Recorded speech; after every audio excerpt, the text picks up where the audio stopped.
هغه څاروي چې د هغو قرباني صحیح ده اوخه یعنی نر او ماده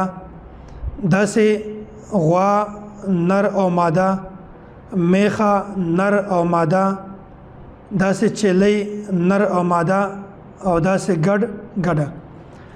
دا داسې څاروي دي چې دغه قرباني کولای شي. دا مسله ځکه ضروری ده چې یو داسې طبقه ده چې هغه د دغه سره د نورو څاروو د نورو ځناورو قرباني د جواز هم قائل دي. نو په دې وجه باندې دا مسله ډیره اهمه ده او داسې د دغه عمرونه څومره ضروری دي. اوخه کم از کم د دغه 15 کاله عمر ضروری ده. کچیرته دغه څاروي 15 کاله عمر وي بیا په دغه باندې قرباني کیږي او کچیرته 15 کاله نه د عمر کم وي بیا قرباني نه پکېږي. داسې غوا نر او ماده میخه سانډا د دې عمر کم از کم 2 کاله ضروری دي. کچیرته د عمر 2 کاله وي بیا په دغه باندې قرباني صحیح ده او کچیرته 2 کاله نه د عمر کم وي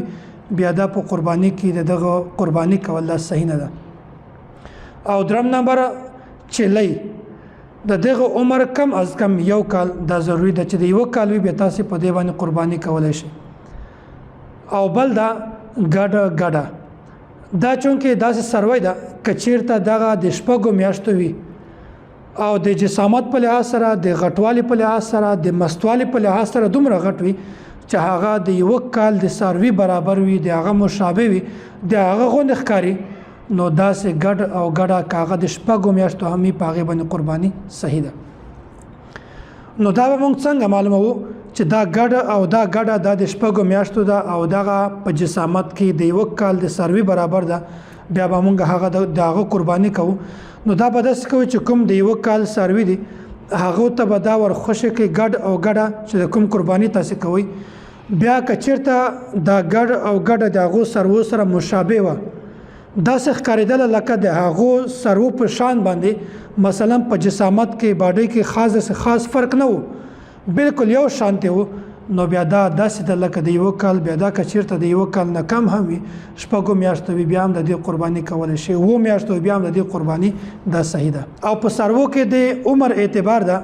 د غاخو اعتبار نه ده. بعض خلک دا اعتبار کوي چې د کوم سروي غاخونه لویدلې وي بیا دا وایي چې دا سروي عمر پرده په دې باندې مونږ قرباني کوو نه ځکه چې بعض سروي داسې دي چې هغه غاخونه لویدلې هم وي بیا هم د هغه عمر نه پوره نو داسې سروي باندې قرباني بالکل نه ده صحیح. او بعض سروي داسې وي چې هغه غاخونه لویدلې هم نه وي خود بیا هم عمر پروي خو غاخونه نه لویدلې نو داسې سروي قرباني دا صحیح ده. نو اصل په قرباني کې د عمر اعتبار ده د غاخو اعتبار نه ده. او بل په دا کې دغه د عمر حساب چې کومه ده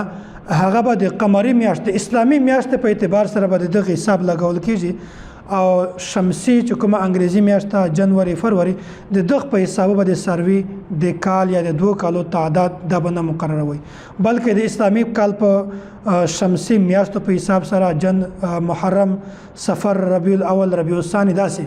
په دې ترتیب باندې به دغه عمر پوره کیږي د انګريزي میاشتو په حساب د دغه عمر دا نه پوره کوي. نو د وجنه چې کوم سروي ما تاسو ته بیان کړل داسې اوخه نر او ماده په ټولو کې نر ماده دا یو شی دی غوا میخه او داسې چلی او ګډه دا سروي داسې چې قرباني کیږي. او دینه علاوه چې کوم سروي دي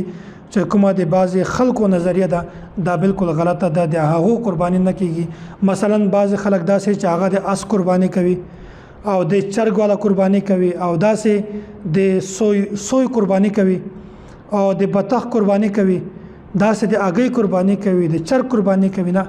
په شریعت کې دغه بالکل تصور نشته. نو کوم سروي چې ما تاسو ته په تفصیل سره بیان کړ دغه سرو قرباني هم ضروری ده او بل دغه عمرونه هم دي چې بعضی کې 15 کال دي بعضی کې 2 کال دي بعضی کې 1 کال ده او ګډه داسې جناور ده داسې سروي ده کچیرته دغه عمر شپږ میاشتې هم وي او د 1 کال د سرو برابر وي په جسامت کې غټواله کې بیا داسې ګډ او د ګډ قرباني دا هم صحیح ده.